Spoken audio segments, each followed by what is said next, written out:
basically, we made a discovery. We find out that there is a huge disconnect between people posting hourly jobs and then the candidates looking for those jobs. So let's say that you are a restaurant owner or franchise convenience store owner or hotel owner or manager, and you need, let's say that you need a cook.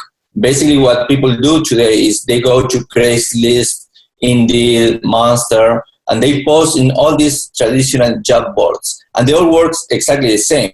If you are posting, let's say that you post at 9 a.m., by 1 p.m. you're going to be buried in the 5th page, on the 3rd page, and that obviously creates a friction between the people who are looking for a job and your post. So you post that you need a cook, and I'm a cook, and I can't find your post, and I need to start searching and find the right keywords, and eventually, on top of that, I need to live nearby your location. So what we find out is that we made a lot of interviews. We were always very customer-oriented, so we did a lot of interviews before you even started coding. And all these restaurant managers, convenience store managers, they were telling us that it's taking them between 7 to 15 days since the moment they post the job until they start interviewing. So imagine you are, I don't know, at McDonald's, and you need to wait up to 2 weeks to find a cashier. It's insane. And obviously that system is broken and they suck. Jobnow, what it does is creates a point-to-point connection, a distribution channel that doesn't exist until today. We developed 2 different apps. I can show you the apps later and do a demo with you. You can download the app. I create an account for you with password so you can test it out yourself. And basically, the difference is that we are looking at the problem from a different perspective. Instead of focusing in the job and hoping that people are going to come to the job post, we first focus on the candidate. People sign up into Jobnow using Facebook, using Google, using Twitter. So we do have access to the social media graph. We know where they live. We know the kind of job they're looking for. We know the experience they have. So now when you post a job, instead of having to wait that people come to your post, now the post is searching for the right fit candidates. We are providing candidates today in 24 and 48 hours. We are 80% faster than any of our competitors, and we are 40% cheaper. We did a pilot with 25 restaurants and 12 amazing, really iconic brands, including 7-Eleven, including Pizza Hut, including Chili's. They are all headquartered here in Dallas. With 7-Eleven, we did a pilot with 2 franchisees, and then we did a pilot with a corporate store. We have glowing reviews that I don't mind obviously sharing with you. And that's it. That's how it works. I can show you the app if you want. Yeah, show me the app. Yeah, I'm going to see it. I have a phone. I can try it here.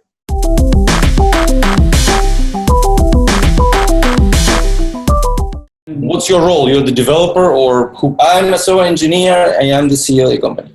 So you make this software? I made 95% of the software. We have a team of people that work for us overseas that are helping us with the development, but all the background, database, website, and part of the mobile version is all done by me. Okay. So you're writing for iOS and Android as well? Yes, we are using Ionic, which is, it's a hybrid tool. It's very cool. You can call in HTML, JavaScript, and then export. We're very happy with that. So, yeah. Okay, and tell me a little bit about your background. Like, what did you do before that? Yes, well, I'm a software engineer. I've been coding since I was a kid. I've been learning, through the years, different programming languages and different technology stacks. And if you think about it, let me make a parenthesis. At the core, what we're trying to solve with Jobnow is something that happened to me. Jobnow is obviously targeted for hourly employees.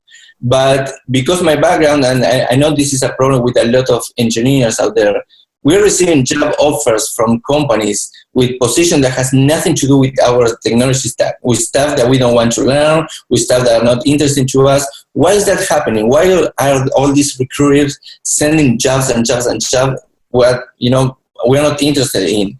Because at the core of that problem is what we're solving, because they don't know us. Basically, they are spraying and praying that someone will answer those problems. And at the core, in a different industry, what we're solving a job now, knowing the candidate first, so when there is a job, we can match them.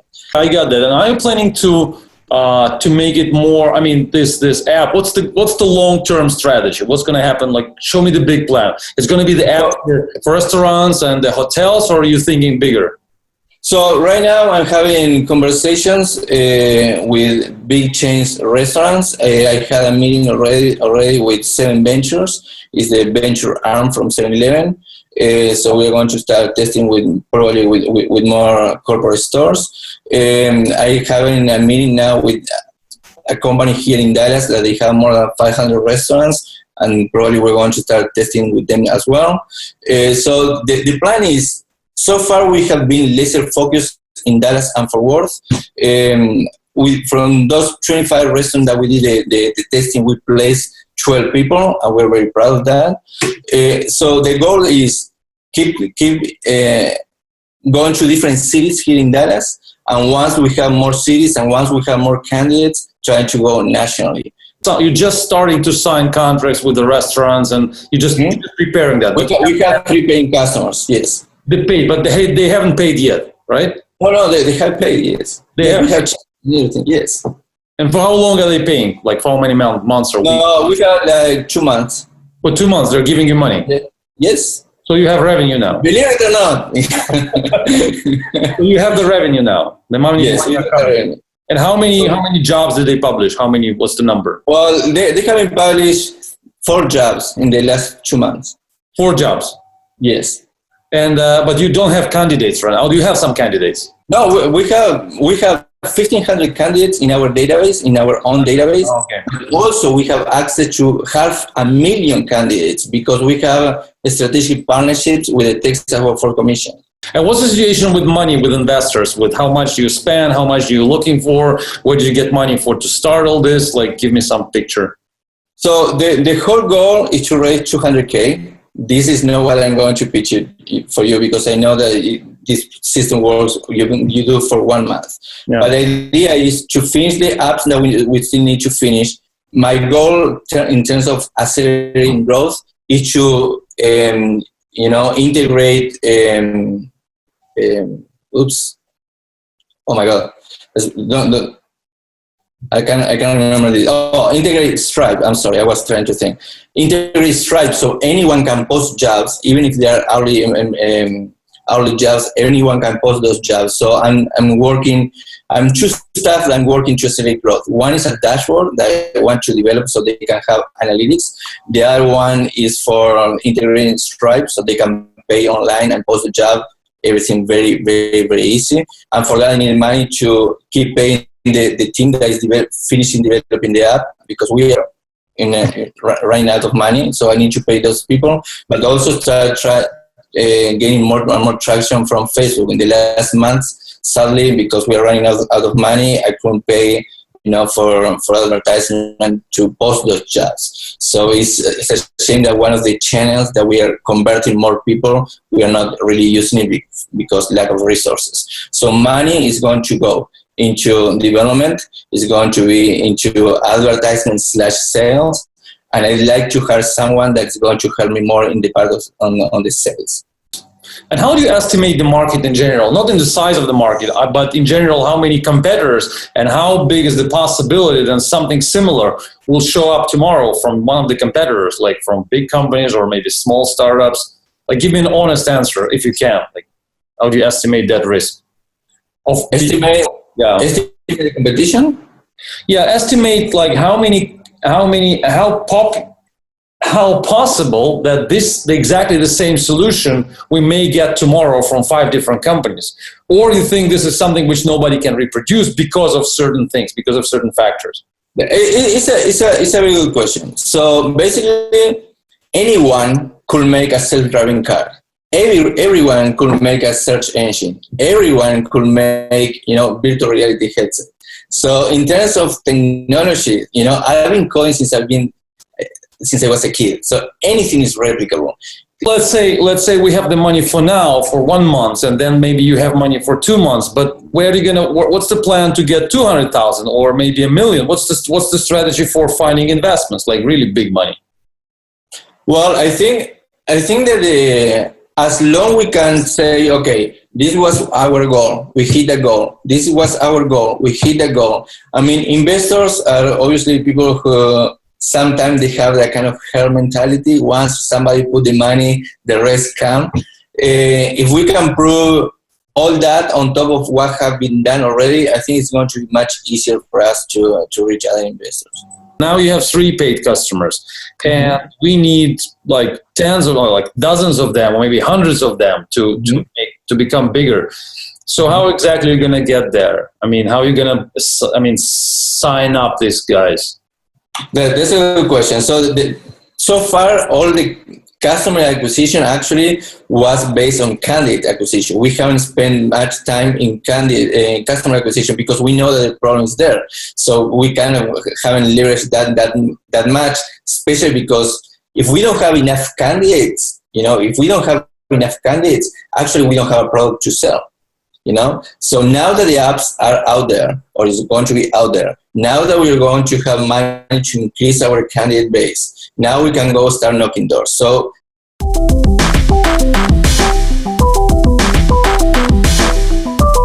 it looks really interesting. I really like the idea of this, of this instant interview scheduling. This is, so you're basically not a recruiting company, but you're an interview scheduling company. So you allow people to schedule interviews with people who are interested in jobs and do it immediately. So instead of going through the full recruitment process through all these recruiters and HR companies, you just allow them to connect to each other and basically meet tomorrow morning.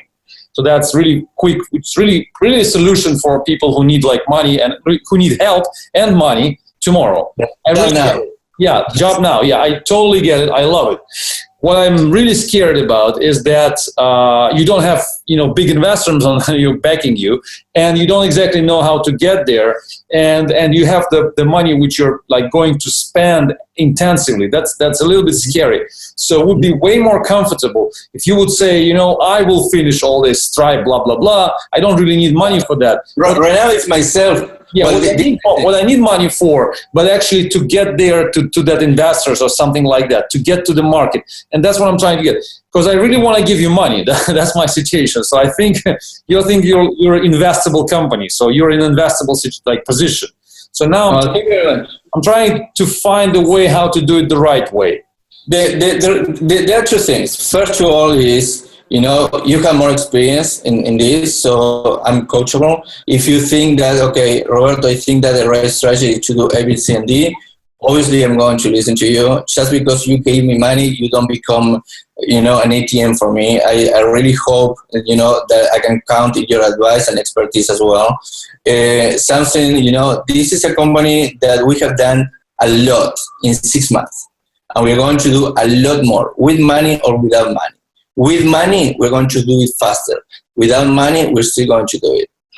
That's good. So what I really want you to think about is that the money you get from me or somebody else at this point, you shouldn't spend them on programmers. You shouldn't spend them on just making your software bigger, because you have the software, you have the solution, you have the prototype, and this prototype is buyable. People can buy it. You can get sign-ups with the existing software. So this is really, like, a few minutes I can explain. This is a very typical mistake most startups which I'm interviewing, that many people do the same mistake. They just keep working on the software and keep working on the product even after the MVP is ready. So they create the MVP is there, and then they keep burning money on just making the MVP bigger and nicer and good looking and all these features. And they're just, thinking that the size of MVP or the quality of MVP will guarantee investments for them and will guarantee success for them. This is not the case. So you need to think right now about how you're going to get a few $1 million on your bank account. Not just a few hundred, not a few $1,000s, but a few $1 million. This is your goal number one as an entrepreneur. So your goal is not just to score a few $1,000s from me or somebody else, maybe a few like 10,000, 20,000, and then spend them on programmers. And then what? You will be at exactly the same position. You don't want that. You don't want to continue developing. You need to think about where and when you're going to get the check from a big investor. So because this business is chicken and egg, so you cannot just, otherwise you cannot go slow. Like I said, you need to go faster. You need to jump from 3 paid accounts to 300 paid accounts. And you can't go there for a year. You need to jump there in a few months. Because otherwise, first of all, somebody else will create the same and you will be out of business. And by the way, I'm sorry, I think it's very doable, because if you go to franchisees, more franchisees owners, they own 2 or 3 or 4 locations. So even if you have one, that multiplies for 3 or for 4. So having 100 or 200 paying accounts in just a couple of months It's very doable. But at the same time, I see a lot of good things. And I kind of, like I'm saying, yes, so I kind of want to give you the money. And I can't give you a lot. I can give, let's say, I can give you $5,000. That's the maximum I can give at this stage. Because I would say no if I would say just no, just sorry, no money, because you're not prepared for the investors. But you've definitely done everything else. You have the technical solution. You're the programmer yourself. I just checked your GitHub account, so it looks like you know what you're doing. So you're not lying to me in that sense. So that is perfect. That is perfect. So you've done your job. You're full of enthusiasm and you're full of energy. And I like the business concept. I like that you're removing all the middlemen from the market and connecting directly people. I mean, removing all the platforms which are making this job way more difficult for them. That's cool, but you don't know how you're going to get investors on board, and you need to think about it. So I can help you a little bit. I can become your first, because I think I'm going to be the first investor, right? Well, yes, we went through an accelerator program. Yeah. But yeah.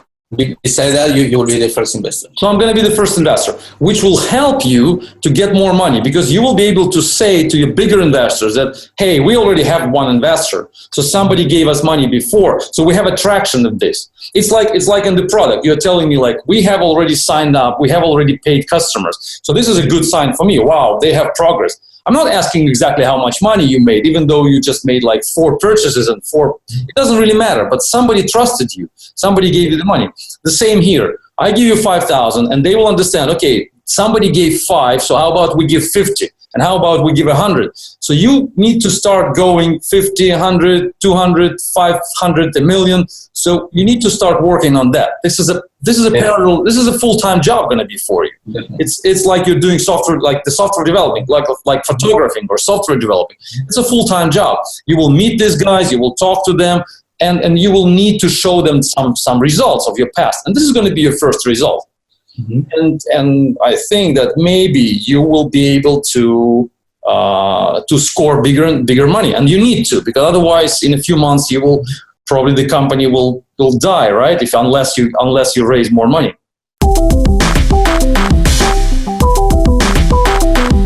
My mission is to help you in the very beginning step.